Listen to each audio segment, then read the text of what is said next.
whether you're mining a silver vein or whether you're putting in a construction tunnel for some purpose. We've got to increase material supply for an increasing population, increase livelihoods to help alleviate poverty, and at the same time do all of that with a smaller environmental footprint.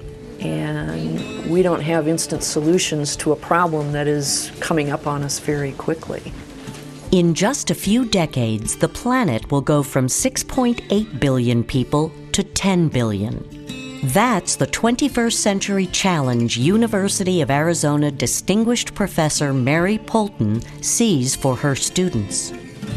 Poulton herself faced a sizable challenge a decade ago, becoming the first woman to head the Department of Mining and Geological Engineering. Yeah, I joked with somebody one time that when you're a pioneer, you spend a lot of time walking behind oxen. One of her first steps was to forge new ties. She has been the one that has really renewed and strengthened and re-energized our partnerships with industry with this department. So does Peabody. Well, thank you all very much, and I'm really glad you were educatable. None of the physical sciences are as tied to such a variety of real-world factors as the geosciences. One of the things that we have as a department is a student mind that gets them engaged in real-world problems, and as the students feel a sense of pride and ownership to this department and to her leadership. So you know if your ground is failing, you'll see it in the wood. I love coming out here every Saturday. And it's really neat because it's all based on us. It's projects that the students come up with, and we get students from other universities who come tour and are just amazed at what we get to work with in our undergraduate degree. The concepts from last time were mineral deposit versus ore deposit and the economic. Though charged with administrative tasks, Poulton is first and foremost an educator. Time carries risk. I like the fact that I may be the first influence in the department for the students, and so I sort of set the standard, the expectation level. Producing mine until the early 1950s. I have a lot more freedom to bring in whatever is the newest, greatest, latest. We can talk about what the controversies are. And so I like that freedom that I have in an introductory course. Poulton's interest in all things mining began with a choice.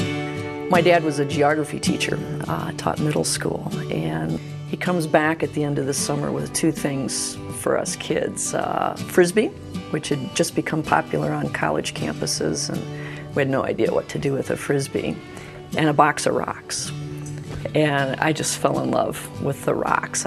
He had a story for each of those rocks, and I just bonded with them. This is a rock that my dad brought from Lake Superior.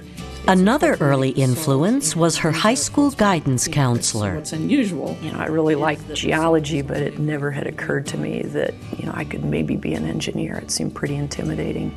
But if it hadn't been for that push from the guidance counselor and taking that first little step to see that women could do this, I wouldn't have jumped into engineering. Biking sales around the holiday Poulton season. is leading UA mining and geoengineering into a much more complicated and demanding future through her research into neural networks.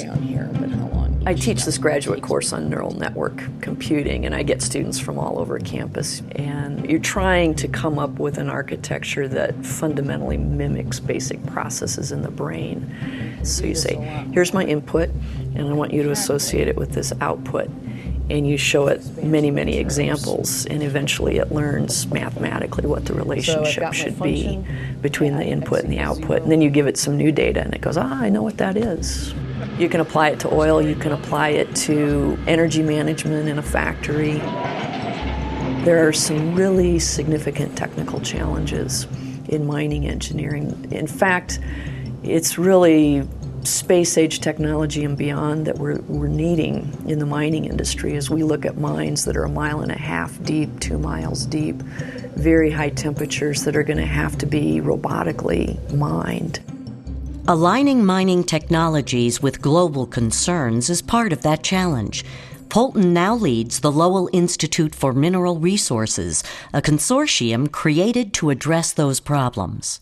We're in this giant laboratory on campus where people have done things in different environments where that technology is transferable. And I'm trying to bring together those disciplines that can help us work on this balance between material supply, poverty reduction, and environmental stewardship. And I'm just amazed at the people I find on this campus where I can say, I could use you on this problem.